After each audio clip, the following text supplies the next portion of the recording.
We are live at SCI TV. I'm Joshua Gordon of the Sports Conflict Institute. I'm joined by my co-host, Jordan Schillett. Jordan, welcome. Hey Josh, thanks for having me. And Jordan and I are really pleased to welcome Kerry Gillespie of the Toronto Star. Kerry, welcome. Thank you. It's great to be here. So, Kerry, you cover a lot of the Olympic sports and amateur sports for the Toronto Star, and we were hoping to get a little bit of your background as to how you got involved in this, and then take on the idea of competitive balance in some of the ways that manifests in these sports as well. Great. Well, I am a sports reporter here at the Toronto Star. I've been doing that for about 2 years, and prior to that, I spent 15 years covering politics. So kind of games of a different sort here again at the Toronto Star. Great. So we saw a recent piece you wrote about Dutee Chand. Can you sort of elaborate about, can you just give us some more background about that story and about her appeal with the IAAF? Sure. So Dutee Chand is a 19-year-old Indian sprinter, and she's basically facing a lifetime ban from sport because her body produces high levels of testosterone naturally. This isn't a situation where she's taking anything. This is just what her body produces, because she has a condition called hyperandrogenism, and that just means her body is producing high levels of testosterone, and the IAAF says that they're so high that they basically consider her to be a male athlete, and so they say it's unfair, and she can't compete with women. So she was banned by the IAAF from competing internationally, and a Canadian lawyer got involved and has appealed her case to the International Court of Arbitration for Sport. And he's appealing her ban to get her back to sport, but kind of more interestingly for the broader issue is he's essentially challenging the ruling itself. He's saying that the IAAF's gender rules are wrong. And he's doing that on kind of 3 broad grounds. One, that it's discriminatory, because the IAAF has an upper limit for what it says. If you have more testosterone than this in your body, you are not female. But it has no similar limit for male athletes, no upper limit, no lower limit. They're also challenging it because it's a lifetime ban. So in the context of kind of like a doping sanction, if she took testosterone on purpose, she could get a 4-year ban. But because it's in her body naturally, she's done nothing wrong, she's a lifetime ban. So that's kind of out of whack, is what he's arguing in court. And then the final argument that he's made in challenging this is that it's flawed science, that there's no kind of scientific evidence that says this particular number, which is 10 nanomoles per liter of testosterone, that that's the arbiter that decides whether you become female or male, and that testosterone alone shouldn't be the proper barometer for determining whether an athlete has an unfair advantage. Sorry. Similar to some of the controversy we saw around South African 800-meter runner Caster Semenya. Is that a similar situation, or any differences here?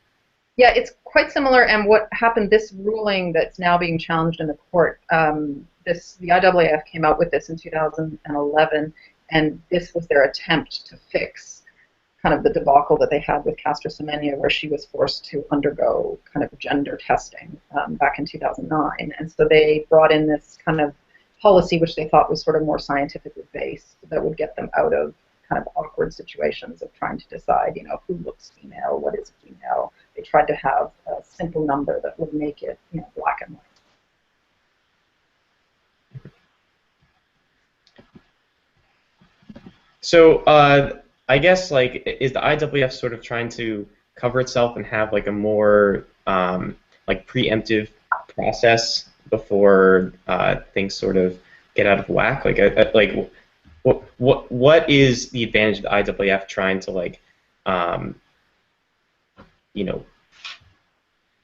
try to, like, I guess, are they doing less damage by doing something beforehand, or are they, like, I don't know, like, what is the advantage of IAAF, like, doing this? It probably depends who you talk to. There's sort of 2 different sides, but I think from their point of view, the issue with Caster Semenya kind of came to the front. They didn't really know how to handle it. It was kind of this awkward thing.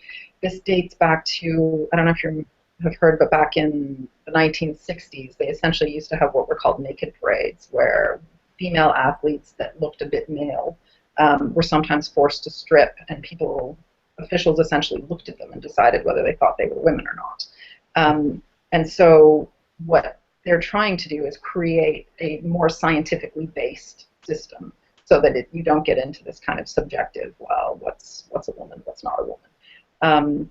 But the people who are defending Dutee Chand would argue that this is still just as harmful. And the reason that these tests are done in the first place to check for these testosterone levels is primarily, we don't do this for everybody. Everyone is not just randomly tested.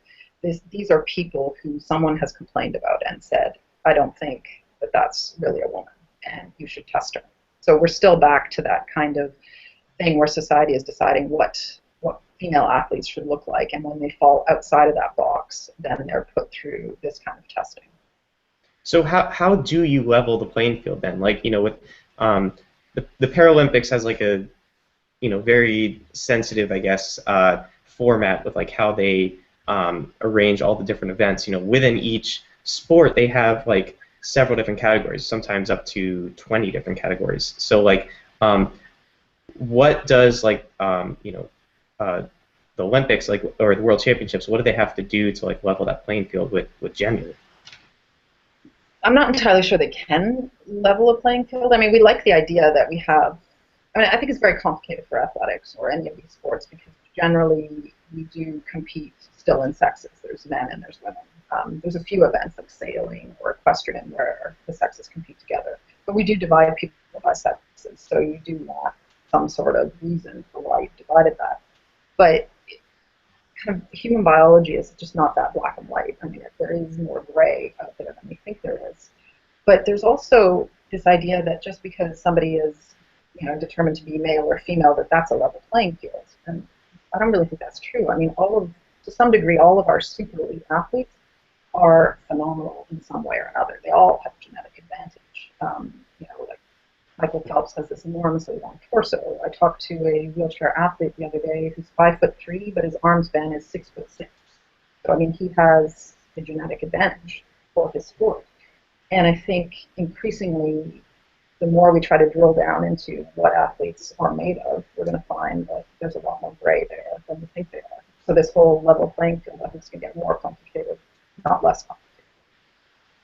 Your point seems quite salient that really sports in a lot of ways seems all about, you know, an unlevel playing field. I mean, if basketball were played with everyone my height, I'm 5'7", I'd have an NBA contract right now because I grew up in an era of post moves, and you know, but if I'm not 7'3", right? So that for me was always my disadvantage, and it's not trying to be flippant, but really track and field is in a lot of ways a very pure sport about physical differences and physical advantage and genetic predisposition towards excellence. And in some ways it sounds like, and especially categorically, we're targeting those who are competing as women for a very different set of regulations. And we were talking about this before we went on air, than men are. Can you expand a little bit about that dichotomy as well? Because I think that's a fairly interesting subtext here too. Yeah, so I guess the issue, we talk about fairness, and everybody wants athletes to have a fair playing field. Nobody wants athletes to be facing something that's unfair, whether it's, you know, somebody taking drugs or somebody doing something that's wrong. But what's interesting is that if the issue is only about fairness, why are we only focusing on the female athletes? It is possible within the range of male athletes. I mean, if we would argue that Dutee Chand is somehow a superwoman because she has this extra testosterone that is giving her an advantage over other female athletes, conceivably there are male athletes who also have far more testosterone than most of their competitors, and so they too have an advantage. They're sort of supermen. But nobody is testing them. Nobody is saying, well, you have too much testosterone, you can't compete as male.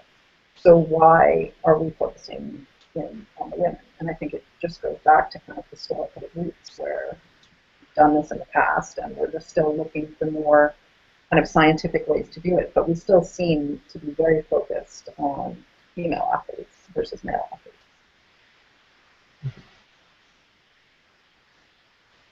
Do you have any opinions with how this case may end up with Chand?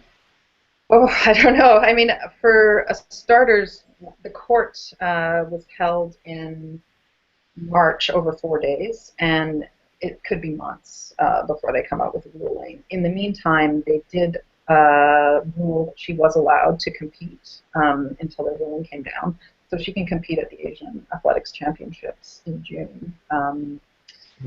I don't know if that should be taken as a sign that the court, is leaning one way or another, or just that that's out of fairness in that they know how long it's going to take them to rule, that they don't want to, strip a young athlete of, a chunk of her career. I don't know. I think it'll be very interesting, and I think a lot of people will be watching the court to see what they do. There is no precedent to this. This is a new policy they brought in 2011. It's never been challenged before, so it's hard to say what may happen. And I'm sure if it is overruled and the court, says this policy can't stand, then it'll be equally interesting to find out what the IAAF tries to come up with next.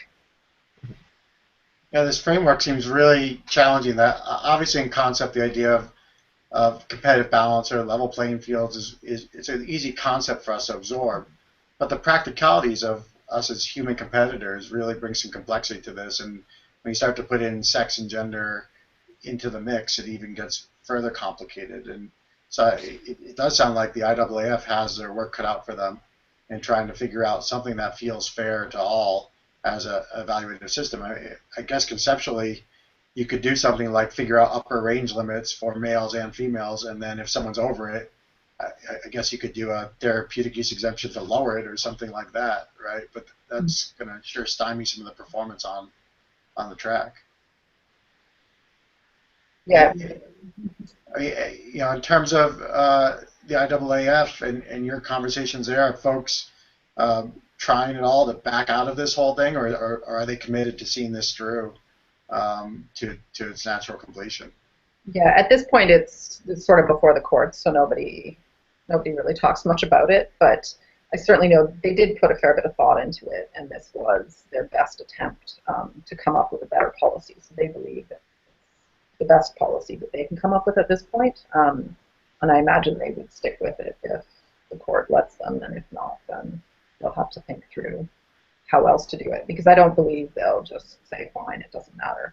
I think they will still try to come up with some reason and some way to essentially put what are increasingly gray people into black and white boxes one way or another. And I think a lot of people wouldn't be as kind of bent out of shape about it if they did it equally to male and female athletes. Conceivably, you could have a male athlete with such low testosterone levels that perhaps they should compete with women. But nobody is out there talking about doing that. They're only talking about women who can't compete.